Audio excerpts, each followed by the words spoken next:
Welcome to the Leaders of Learning podcast. I'm your host, Sean Donnelly. The goal of the Leaders of Learning podcast is to have organic conversations with entrepreneurial educators. Today's guest is an educator by profession and an entrepreneur by virtue of seeing a problem in his classroom, and in solving that problem, he was able to scale his solution to solve the same problem for students and teachers in other classrooms, initially in Ireland, and now as far away as South Africa and Australia. Today I speak with Luke Saunders, CEO of StudyClix. Luke is a teacher by profession, and what I love about his story is that his motivation for StudyClix was to solve problems for himself in his own classroom. And then he continued to pull that thread and turn StudyClix into what it is today. And that is Ireland's largest study and teaching website. 200,000 students and more than 90% of teachers use StudyClix in Ireland alone. Luke and I talk about his entrepreneurial journey, what motivates him to continue growing StudyClix, and he shares his advice for educators who want to be more entrepreneurial in their own practice. This is a great episode. I hope you like it. Luke Saunders, CEO, founder and educator of StudyClix.ie. Welcome to our Leaders of Learning podcast series. And we're here to talk about entrepreneurship. Great. Well, hopefully I have a few things to say that will be of interest on that topic. Grant. Well, look, I guess we won't spend too much time on an introduction, but I guess it's worth saying that not only are you an entrepreneur, but you're also a teacher. Yeah, my background is that I did science in college in Trinity. I studied zoology, and I suppose my thought process there was I've been always told follow things you're interested in. So I never actually imagined I'd be working in a zoo or anything like that. A lot of the people on the course were like they wanted to be vets or those kind of jobs. I was very much studying it because I was interested in evolution mainly at the time. And then when I left college, I went into advertising for a little while. I worked as a creative in an ad company, writing scripts for radio ads and coming up with the ideas for TV ads and so on. And then where I always really wanted to live in Sligo. Surfing is a thing I do a lot of, and I always wanted to live here. And then I was wondering what I could do that would combine my love of science and then still allow me to live on the West Coast. And then what I did was I thought, okay, science teaching would be really good. It's something I really, really enjoyed. And then, when I started into that straight away, it was, I was thinking there was a real, opportunity to build a tool to help me as a teacher and to help the students that I was teaching. And that's where StudyClix came from. Brilliant. Okay, so how long have you been running StudyClix? Yeah, we're going on about 10 or 11 years. I think this year is the 10th anniversary of our launch. And I always have mixed feelings when I say that because, in some ways, I feel like, oh my God, I should be, we should be in like 20 countries around the world if we've been at this for 10 years. You're like, what have I been doing all this time? And then I said it to another businessman I was at a conference with recently, and he was like, no, like 90% of companies don't survive for 10 years. So, you should look at longevity as a kind of a measure of success, which is a way I never really thought about it. I always think it's like, yeah, like I say, I could have done more in that time, but I suppose we have achieved a lot over time. And just for listeners, like what value does StudyClix address, or who does it create that value for? Yeah, I suppose it's worth telling your listeners a little bit about what it is. So StudyClix.ie is a website that helps teachers teach and students to study and revise. And what we do basically is we take all the Leaving Cert subjects, all the Junior Cert subjects, we divide them up into topics. So for example, if you're doing maths, you would have probability, you'd have algebra. If you're doing biology, it might be genetics and the breathing system. And then we give students access to all the previous questions on that topic, quizzes on that topic, videos to learn that topic, flashcards, and so on. And then equally, the teacher then who's teaching, say I'm a biology teacher, if I'm creating a test on genetics, I can create my test using StudyClix and then say, okay, I want a question on genetics, I want a question on the breeding system, and then I get an accompanying marking scheme to share with my students afterwards. Or I could create them a self-correcting quiz. There's lots of things that the teacher uses, and there's lots of things that the students use. So that's, it makes their lives an awful lot easier. And the experience of learning can be quite lonely. Like a lot of people in Ireland will say, studying and the Leaving Cert is kind of the most stressful year of their lives. And we try and help and support students during that time by making the learning process a lot more social. So we have a big community, very active community of students and teachers. There's over 200,000 students using StudyClix. So it's a very kind of social place to learn. It's very much learning for the 21st century. And I guess creating the opportunity to create tests and marking schemes for teachers is a big time saver, because I guess teachers creating content is a massive time drag for teachers. Is that right? For sure, yeah. And like what teachers really, like what they use StudyClix for is, it's making a kind of faster process for a lot of the things that they would be doing themselves, like making their Christmas tests, making their summer tests. But I suppose as time's gone by, we're also creating a lot of really good teaching content that they use. So for example, if you're teaching, let's say junior science, they have this thing called a classroom-based assessment. So the teacher will have a guide to give to the students written by StudyClix about how to do the science CBA. And indeed, the parents will look at that. So it's very much there to support teachers. And what teachers are best at is actually working with the students in the classroom and troubleshooting their problems. Teachers tend to be very time poor. You don't have that much time to be correcting. You would love to give your students more and more assessments, but every time you give an assessment, you're talking 3 or 4 hours of grading it. So it's making the teachers' lives a lot easier and giving them more time to actually spend teaching time with the students. Cool, brilliant. Can I ask you, Luke? So you've had a colourful background from zoology, advertising, teaching, and now running a business. What I'd really love to get a sense of is what being entrepreneurial means to you. Yeah, that's interesting. I think when people think about entrepreneurship, right, they think of like the obvious people like Elon Musk, Steve Jobs, all that type of stuff, and they think, wow, these people are fabulously wealthy and all that. You're kind of looking at the end point of entrepreneurship. Like you're looking at the fact that these guys have been through the various stages and they've got to the point where their product has been a success. But I'm pretty sure if you ask the average entrepreneur out there, why did you start this? The answer is not going to be to make loads of money. That's just not why people do it.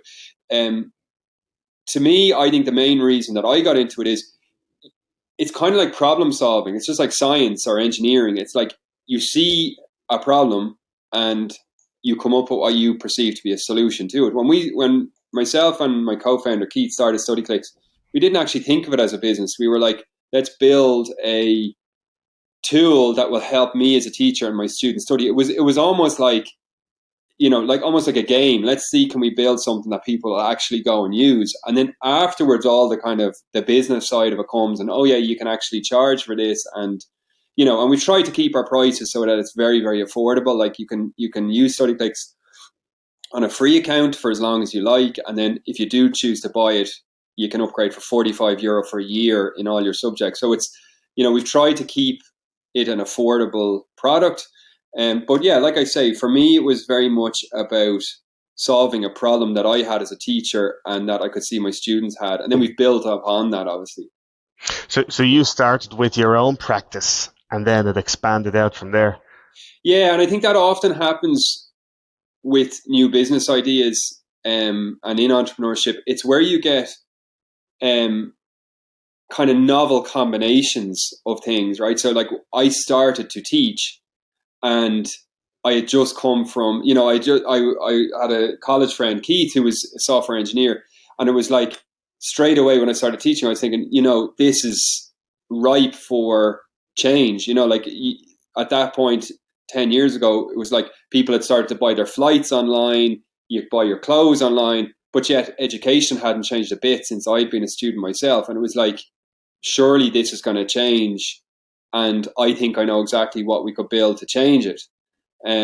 So it was that kind of right time, right place, right people combination that made StudyClix happen. And it's grown from strength to strength over time. Like we now operate StudyClix in Australia as well, and soon in South Africa as well. Wow, that's incredible. So where and how did you learn to be entrepreneurial? Yeah, it's a good question because I don't think it's something that I would have learned in school or anything like that. I think it probably comes from my science background. Like I say, kind of problem solving. I think actually, like, you're all familiar with, I'm sure, the Dragon's Den show that was on TV. I'm not sure if it's still on TV, but for me, that a show like that was really, really powerful for showing everyone out there that all that entrepreneurship is and starting your own business is just having an idea, being able to explain what that idea is, and then telling the world that it exists. Like that's essentially what it is. And I thought that show was really effective. Of You would have families sitting down to watch a show like that, discussing ideas, and it brings out um, a confidence in people to talk about their business idea, right? And because I think one of the main challenges people have when it comes to entrepreneurship is actually fear of being ridiculed or laughed at for their idea, right? Um, so I think it would be a show like that kind of makes it normal to say, look, I have an idea for such and such. I have an idea for, all sorts of crazy stuff that I'm sure you've seen on the show. I just think it was such a positive thing. And as a teacher, there's not a huge amount of entrepreneurship education that goes on in schools. There are a couple of initiatives, where students have, they have a kind of a start your own business thing, but it's not part of the mainstream curriculum. Like as a science teacher, obviously, I'm very aware of the Young Scientist competition, which very much brings, science projects, solving scientific problems and then they do the event in the RDS each year. It's a huge national event, really positive around science. I don't feel there's the same thing going on in in entrepreneurship, in business. I think it's right for it. There's, if you talk to younger people, there's a lot of great ideas.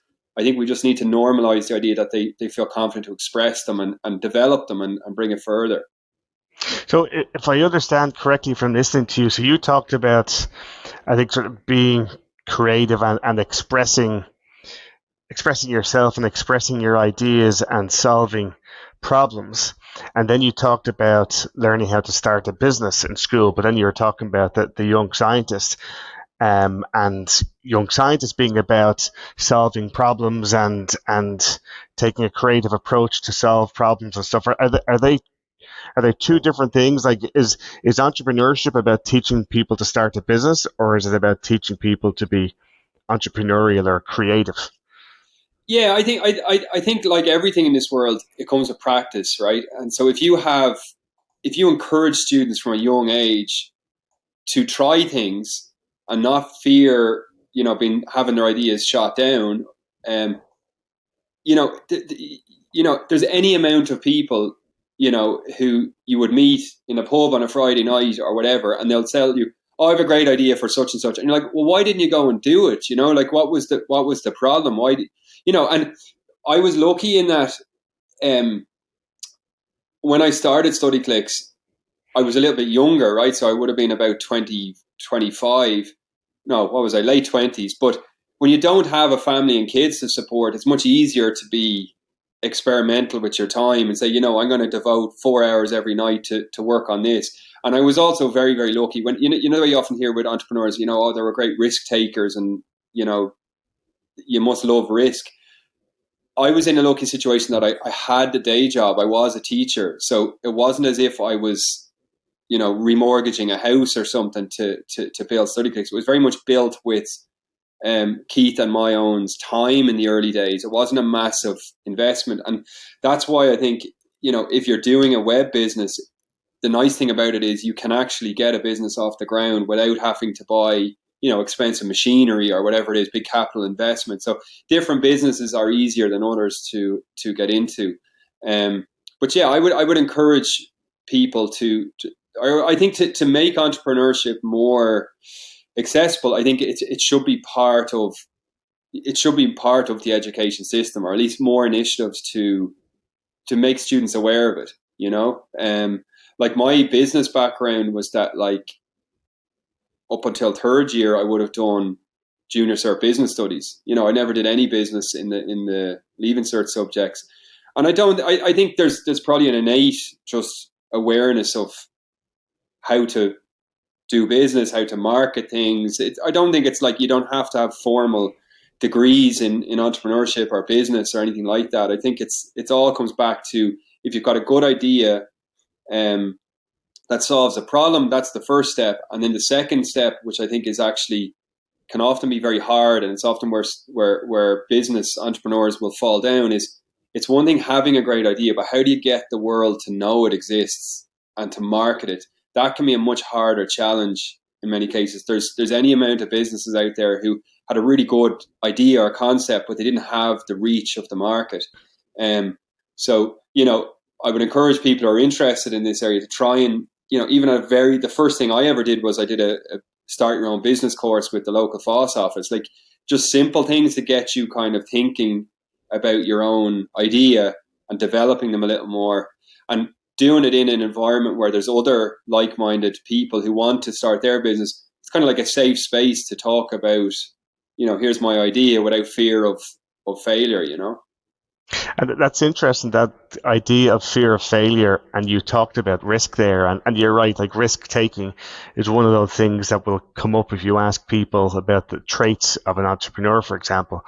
But I suspect, as you said, most entrepreneurs, they're not necessarily taking all of their life savings or remortgaging their house to start the business. They're putting in their own time, or sweat equity, as they say in the business. So they're investing their time and probably their sort of emotion and stuff like that in it as well. And so with that in mind, that idea of risk is actually far less to get up and running than people might think. Is that fair? Definitely. And I've often thought, like, if everything we've built collapsed tomorrow and we had to liquidate the company or whatever you call it, like, would I regret it? And my feeling is that you definitely wouldn't. You learn so much by doing these things. You definitely wouldn't. And I would say most entrepreneurs you talk to, they'd never say I would regret doing anything they did.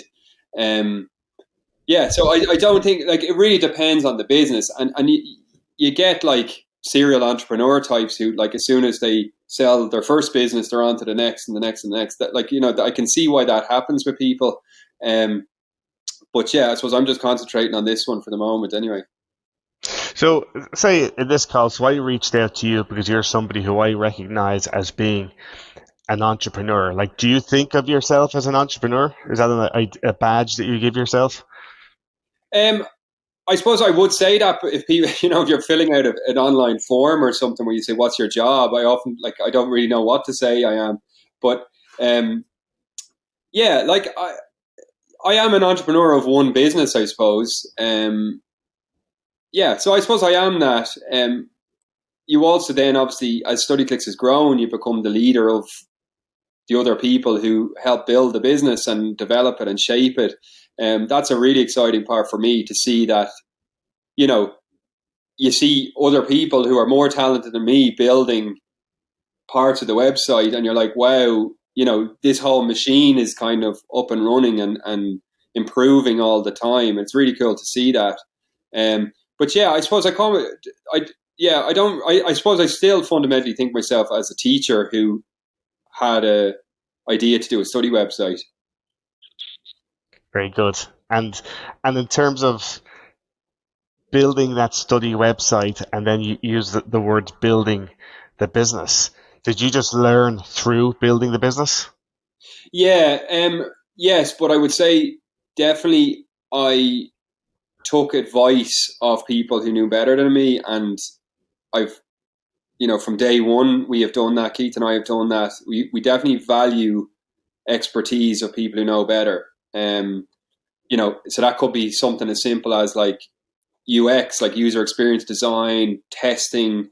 You know, there are people out there who are specialists in lots of different fields, and we understand that you can't be good at everything. Like there was a time, believe it or not, in 11 years ago, I was like, hey Keith, look at these designs I've done for the homepage, and I was shocked. Like if you look back at them now, we laugh at them. They're so terrible, but that was actually the thought process at the time. We'll put this giant yellow button at the top of the screen, and we'll have the menu down the left. Like completely wacky stuff to think that we could be UX and graphic designers. And I think if you take the approach that like there is experts out there, and you should embrace them as much as possible, I think that's wise. And there's loads of supports out there for that. Like anyone who is an aspiring entrepreneur, I would encourage you to talk to your local enterprise office. There's one in each county, but they're really good for matching you up with mentors and specialists in your area that can kind of get that expertise that will help you develop your business idea. It's well worth getting involved with if you can. Yeah, because even like you used some vocabulary there. You talked about UX and graphic design and stuff like that. And I guess for somebody who is very new but has an idea, some of that vocabulary might put them off because they might think, God, I don't know what that is. Mm. But you don't need to know what that is because, as you say, you lean on other people who are maybe smarter than you, or they have that domain expertise, and they can Yeah, insert themselves. Yeah.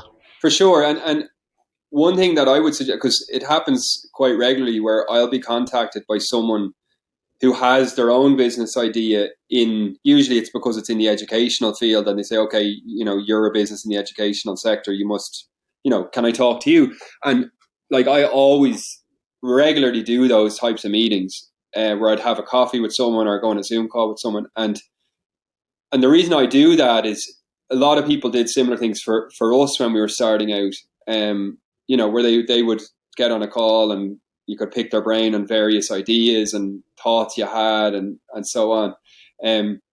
Like even I'll give you an example. We met with this would have been like 10 years ago at this stage, and we met a mentor at the time.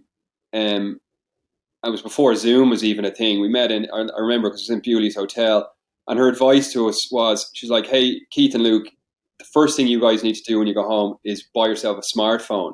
And I remember going, I don't know, like, I don't know if I want to email on my phone. I had a little Nokia phone at the time, and I was like, she's like, everything's going to be on phones in a couple of years. And I remember going, I don't know, it'd be kind of annoying to have emails coming in on your phone all the time. I'm not really that kind of guy. And now, this morning we're doing a survey to where we surveyed like 1,000 students last week, and the average screen time for a student, 1/3 of them is over 4 hours per day. So it just shows like people who have those little insights and know where the world is going, are important to talk with. And going back to my original point, if you have a business idea and you are entrepreneurial, don't be afraid to reach out to people to ask for their input and advice. Generally, they would have done something similar, and they would have been at a stage like yourself. And yeah, they won't say no, generally, is what I would say.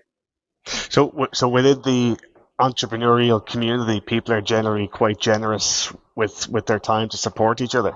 For sure, definitely, yeah. Like if I would have done a course 2 years ago. It was at the end or at the start of COVID at this stage, but it was called the International Selling Program, uh, and it was run by Enterprise Ireland and TU Dublin. And essentially, what it was there was about 70 entrepreneurs from various companies around Ireland, and you all meet in a room 2 days a month, and you cover various entrepreneurial type of courses. But like you often hear this when entrepreneurs get together. They'll say, "Oh, the course is great, but the real value was actually talking to other business people and hearing their stories." And you just get um, you get advice from people who've been there and done that you can't learn in a course. So, for example, like how to form a partnership agreement contract or something, or watch out for this when you're hiring a new salesperson. This type of stuff. So it's wisdom that will come from years of someone running, I don't know, a cheese factory business or an engineering firm in Limerick, whatever it might be. But like a lot of those same issues as you scale a business will have been through and will be able to write the book on it, even though there is no book on it. Yeah.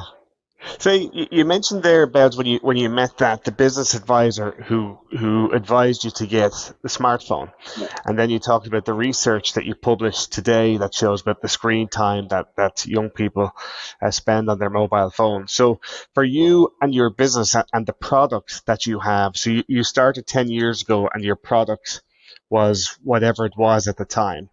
Has that product changed over time, and how do you stay tuned in to make sure that you continue to solve teachers' problems and students' problems? Yeah, so the answer to the first part, yeah, the product's constantly developing, and that's one of our strengths is that like more than half of our company are developing the product, right? So we're constantly working on the latest changes, the latest new bits to it, whether it's new flashcards, new quizzes. It's constantly adding to the tool to make it better. And what we do to make sure we're building the product to have a really good fit with the market of the users, the students and the teachers is, firstly, in the early days, it was me because I was working in the school and I'm able to talk to teachers, students all day long. As we've grown, we've probably been a bit more strict about it in that, like, we constantly are surveying, interviewing students to find out what is it that they want StudyClix to do. And a lot of our features, as we've grown, have actually come from the users. It's like the users want to be able to do a certain thing on our product, and they're the ones that lead they're the ones that say it. We have a product manager who then leads that change in the product. So when you get to a certain scale, the kind of thing, it snowballs to the point where it starts to kind of dictate where it's going itself.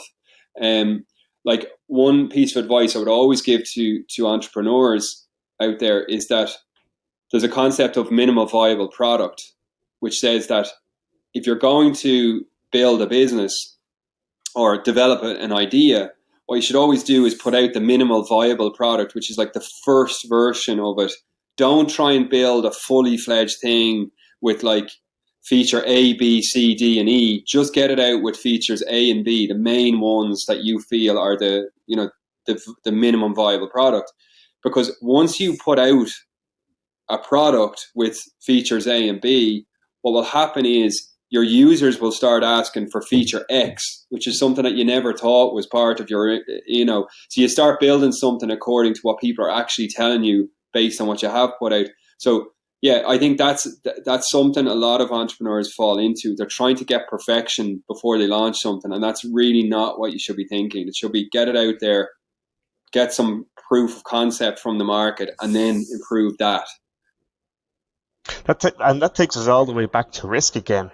That you're like, instead of investing lots of money and time or whatever, as you say, you build a minimum viable product and see what people think about it. And as you say, people might say, we want function or feature X that you never even thought of. For sure. So there's something in there about mindset then as well, that we may have our ideas of what we want the product to be, but we need to be open to when somebody says the market or our audience indicates, actually no, we want something else. Yeah, for sure. It's you've got to really listen, and that kind of that goes back to having a science background, right? So science is all about, you have a hypothesis, you think feature X is going to be a hit with your users, you build an early version of feature X, and then you ask the users what are their views on it or how much they're engaging with it. And if the data comes back to say feature X is actually performing really poorly, you might then try and build feature Y and then test it. So I think having a science background helps with that type of way of looking at the world. Like, what is the data saying? And the other thing I do, again, going back to the background before StudyClix, like when I was working as a copywriter in that ad agency, one of the things that we would always do is if you had, let's say, a brief for an ad, like it's like we have a bread company who needs a new TV ad, right? And then we would go, first thing we would always do is like throw down 5 or 6 ideas for that particular ad. And it's very important in the creative point of creating ideas for, say, an ad, that you don't put any judgment on whether it's a good idea or not. You just put the idea down. And I think it's a healthy way to think about the creative process. Just get the ideas down and we'll judge them later. And it's something we often do now, even in StudyClix world, is like put loads of ideas down in a workshop or whatever, and then we'll come back afterwards and look at them and go, well, which of those do we actually think is the better idea? And sometimes if you separate the creativity from the judgment, it makes it a much safer space, I suppose, to get to develop your idea. Are there any tools or frameworks that you use or have used to help you develop and validate those ideas? Well, I'm a big fan. There's like at a very simple level, there's a tool called Miro I use all the time now, which is just it's like a visual whiteboard, and you can create post-it notes and people can collaborate online and so on. There's that. There's loads of different methodologies out there for developing ideas. I couldn't say I stick with one, to be honest. We use a mix of things. Often, like when we're deciding to, one that we often come back to is when we're deciding what to build, we have what's called an effort impact graph. So you could have feature X will have a really big impact, but it's going to take massive effort to build it. So you put it on a position on the graph. Then you might have a feature Y, which is like, will also have a huge impact, but it's actually very little effort to build. So it will get, it will be done before feature X because it was what we call a low hanging fruit. It has a big impact, but easy to build. So stuff like that you use, but often these things can be quite intuitive as well. I'm not sure you need to know all the different systems of how to make decisions. I think a lot of it's just intuitive. If something was going to be great for the business and it's easy to build, let's go and build it. That kind of idea. Okay. Yeah. Say to put your teacher hat back on again. If you were asked to step back into the classroom, and now because you've been a teacher and you're an entrepreneur, and if somebody were to say, okay, run a workshop for your teacher peers, to help them teach entrepreneurship, like what kind of things would you like to tell them?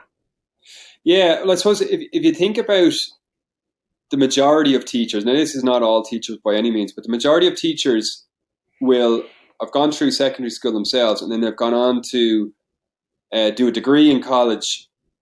Sometimes it's a teaching related degree, that enables them to be a teacher. And then for a certain amount of them, they're going to go straight back into the school environment to teach. So they won't have worked in a business environment, or maybe not even in any sort of entrepreneurial market. So I think it's important then that like teachers understand a bit about what entrepreneurship feels like, what it entails, etc., etc. If I was going in to teach entrepreneurship to school students, or was to implement some sort of policy to bring it into schools, I would probably bring it in through Leaving Cert Business or Junior Cert Business Studies, but I would probably make an aspect of one of their projects to be to develop a business idea, in a similar way that in science, for example, in second year in science now you do what's called a CBA, classroom-based assessment, and you're required to come up with like an investigation and plot out the plan for it, do it, then look through your results. In a similar way, it'd be really cool if at second year students were required to come up with a business concept, a business idea, do a basic business plan for it, maybe even launch it, I think you'd have a huge amount of very, very interesting novel ideas. And you're developing that skill set of like, if you have an idea, here's what to do with it.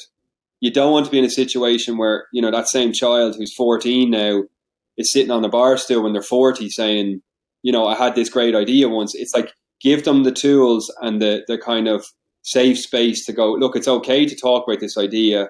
And if you do want to develop an idea, these are the kind of things you need to think about. Like, how am I going to market it? How am I going to price it? How am I going to fund it? Whatever that is, what kind of people do I need to get it off the ground? So even if when you're 14 years old, if you come up with a business idea like that and you develop something like that, it's such a good learning for them, and way to analyze their world and see that, look, this kind of thing is actually possible, rather than just looking at Elon Musk and going, there's a guy who's a multi-billionaire. It's kind of, there's no real, like, do people actually look at Elon Musk now and go like, hey, that was really innovative what he did with Tesla in the early days or whatever. I don't even know what he did with Tesla. I'm not one of these guys who reads, I don't even know what you would read to read about Elon Musk, but you know what I mean? Like, I'm sure there is an interesting story about that he actually was an innovative person, but now everyone just looks at Elon Musk and goes, that's that guy who's a bit obnoxious who runs Twitter and has loads of money. Like, it's there, so I just think it's important. It's often lost. The practical side, the innovation side of entrepreneurship is often clouded by the money of it. Yeah, and I guess you mentioned Elon Musk, but I guess in your practice, you must know tons of entrepreneurs, both in the educational space and in other domains that we'll never see on television. We'll never hear them talked about in the news, but they're doing very good work. Yeah, and it's funny, in the place I live in Sligo, I live in a town called Strandhill, and there are loads of entrepreneurs here, and it's like, I would say, if you did an analysis by population, it would be one of the kind of the hotspots in Ireland for entrepreneurship.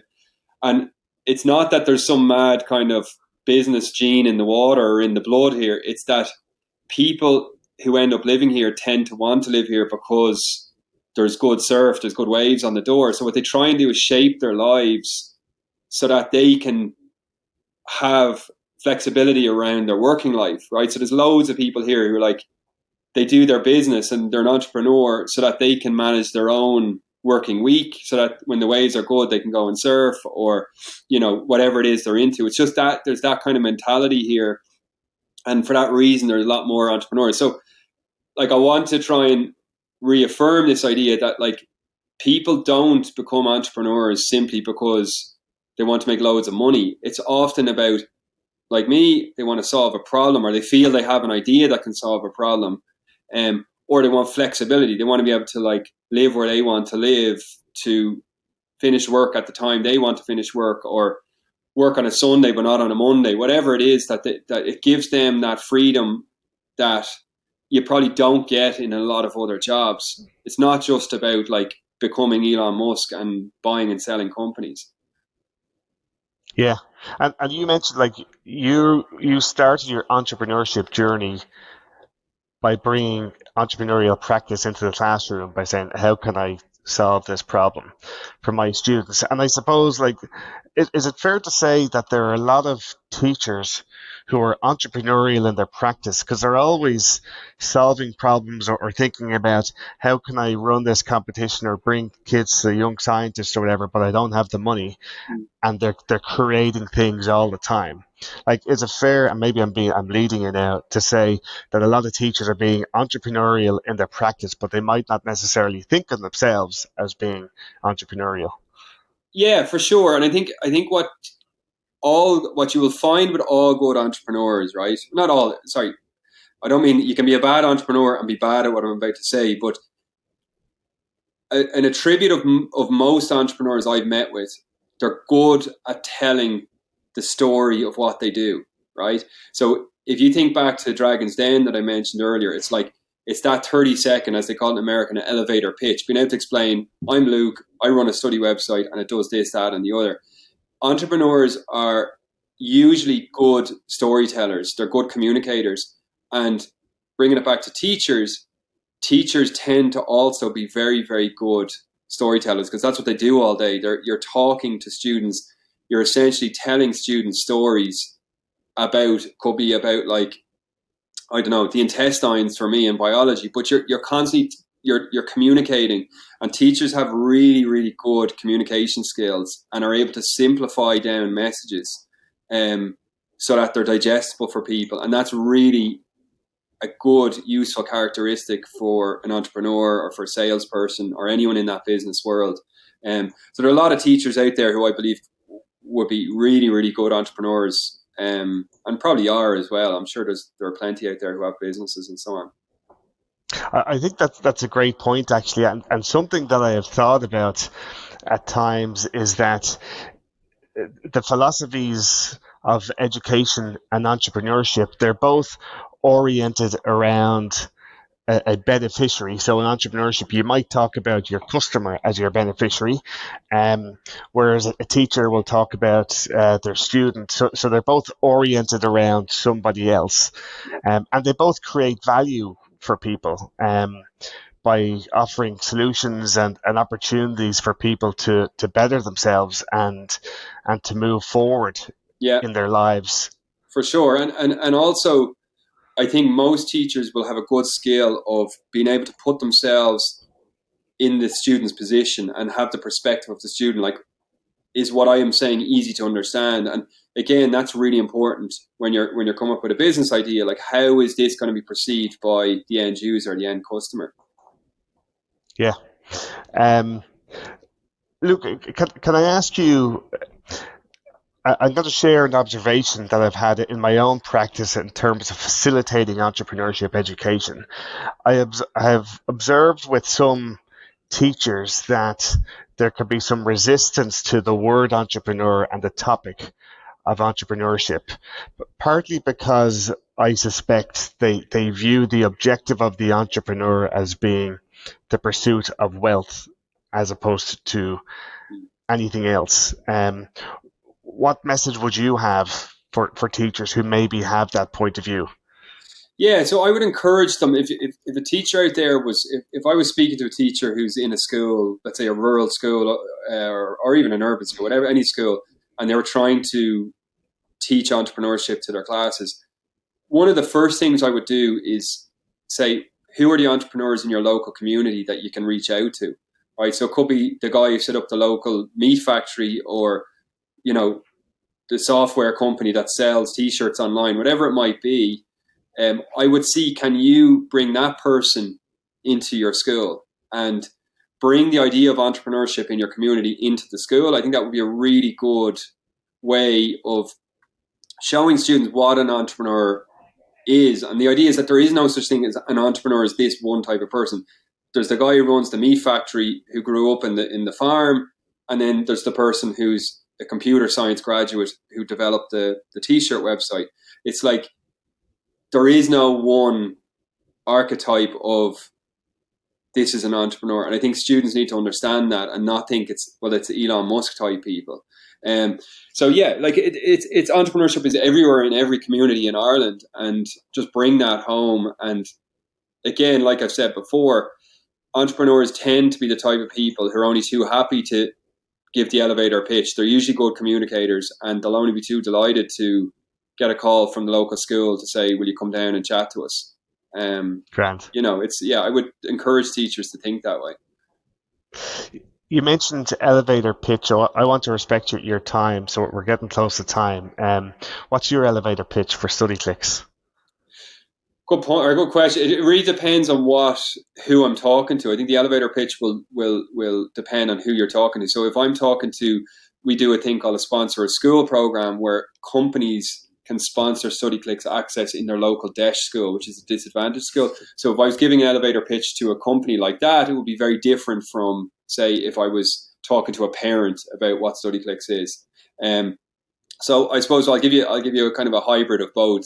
And I would also look at, if we're in the elevator, how far we're going in the elevator. Is it a 30-second pitch or is it a 2-minute pitch? It really depends on where I am. But generally what I would say is StudyClix is Ireland's most popular study website. teaching and learning website.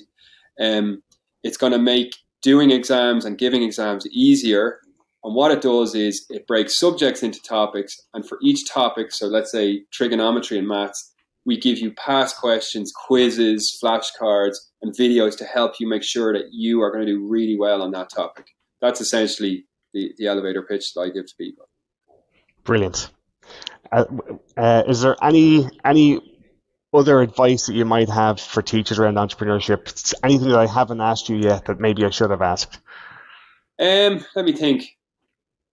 No, I would definitely encourage.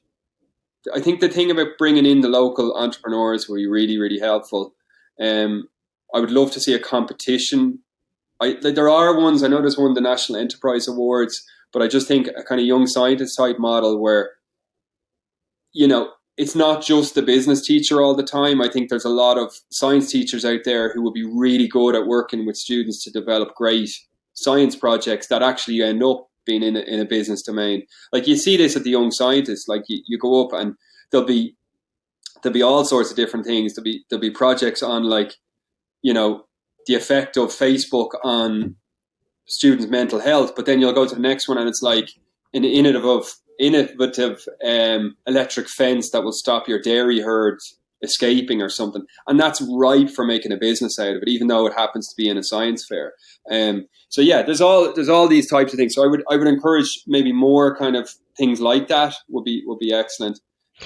Yeah, and the example that I think of as a pal of mine is a drama teacher, and always has to be entrepreneurial in her practice to go, how can I get funding to put on this show? And I need to convince other teachers to help me out to produce this and so on. Yeah. So there's lots of ways to be entrepreneurial. Yeah.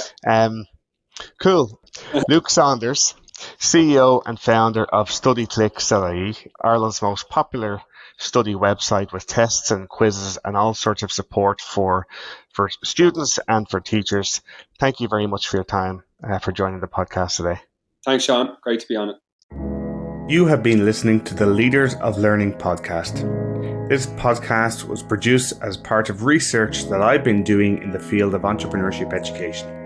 As part of my research, I am creating, co-creating, and curating tools for educators to help them to improve their understanding of what it means to be entrepreneurial in their practice, and also how to think about teaching entrepreneurship.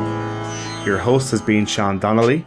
If you like what you've heard, and if you'd like to learn more about my research, please visit padlet.com/Sean P. Donnelly /entrepreneurship education.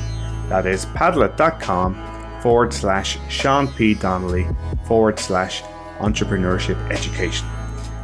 Allow me to leave you with a quote. For the things we have to learn before we can do them, we learn by doing them. Aristotle.